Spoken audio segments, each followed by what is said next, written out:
That he could do it. We knew that he could do it. We were losing in Porto a couple of weeks ago, and in the last minute he went there and he almost scored. So we know that the big guy is capable of this. The quality of the service, of course, is the most important thing. You have to put the ball there. But it's an amazing goal for the guy.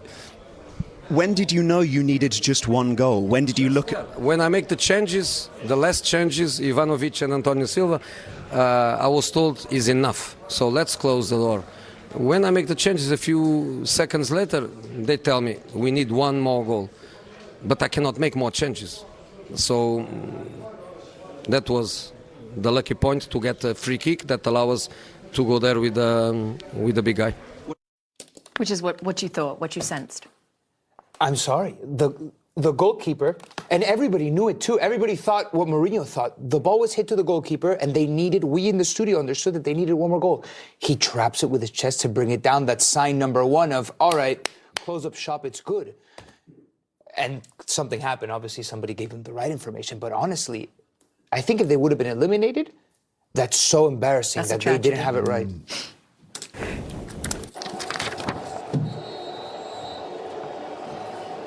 Oh, what a ball. Oh! The goalie! No way! This is not real! This is not real! They knew! Sit down, they knew! But they knew! What was he doing on the other Calma! This is extraordinary! Oh my Anatoly Trubin! Oh my gosh. Have you ever seen anything like this? Wow. Oh, they're complaining about something. How ridiculous that whole sequence was, because we were questioning whether they knew or they didn't know. I didn't disagree. I was just explaining why I didn't move. And all of that only tells part of the story, obviously, with winners and losers elsewhere. Stevie, Ali, obviously, I don't know, Joe and Rory. All of that pales against the Benfica goalkeeper, doesn't it? I'm still buzzing with that. I thought Anatoly Trubin. But do you know something? We're sitting watching it, and I don't know, but I think we all kind of anticipated something was going to happen. Feel it. Because Mourinho, you could just feel it.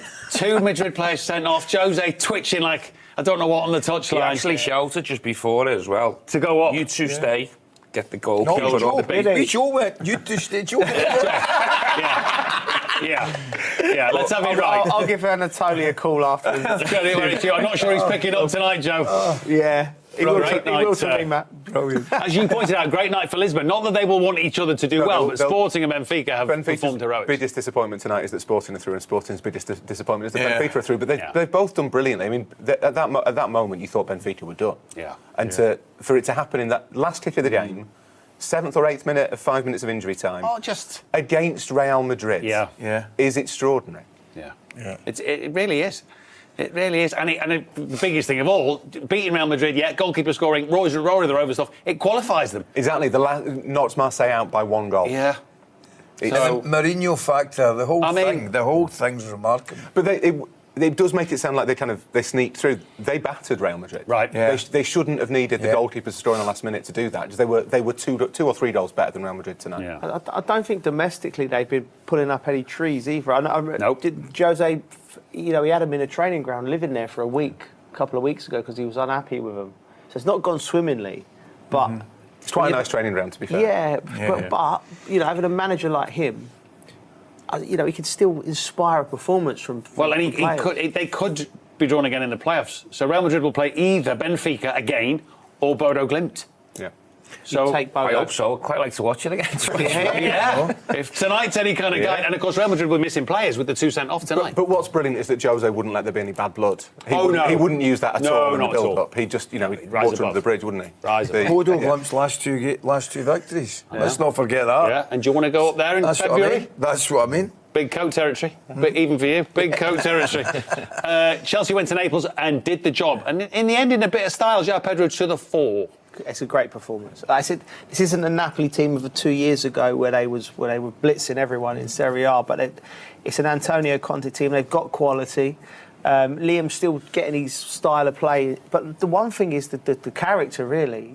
I would have thought a Chelsea team going behind could have got rolled over a few months ago. So he's instilled something in him. He did call it as well before the game, didn't he? He did say we might have to wait till late on if the game's in the balance. Napoli might start taking a few more risks, and then that might be the opportunity to win it. So tactically, you know, he's been spot on, to be fair to him. At home by Olympiacos. They're in the playoffs. Ajax can't make it. Arsenal were already top of the tree. They've beaten Karat 3-2 at home. Gyökeres with one of those goals.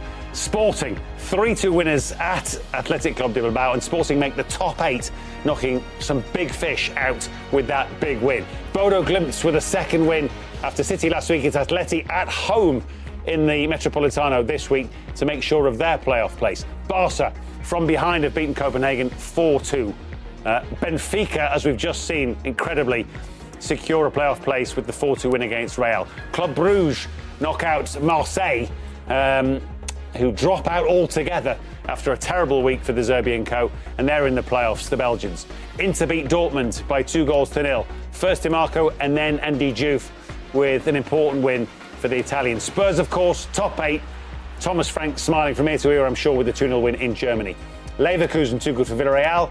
Leverkusen in the playoffs. Liverpool, massive win, 6-0 against Karabag to finish very much in the top 8. City, the same story. They've done the job against Galatasaray. Haaland with first of those.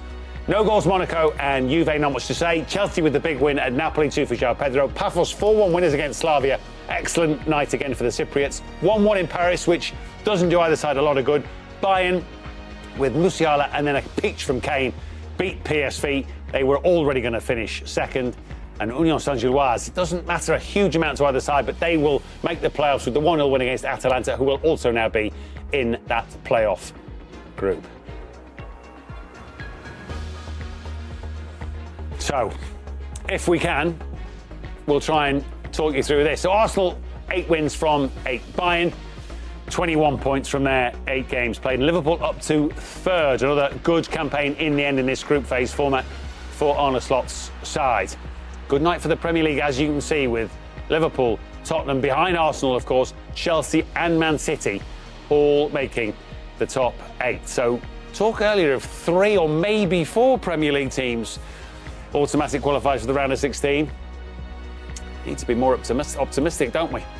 Newcastle, I'm afraid, miss out. They are, though, in the playoffs with that clutch of big hitters. Real Madrid, Inter, PSG, Newcastle, Juve, Atleti, Atalanta and Leverkusen. They will all be seeded teams, remember, in the playoffs.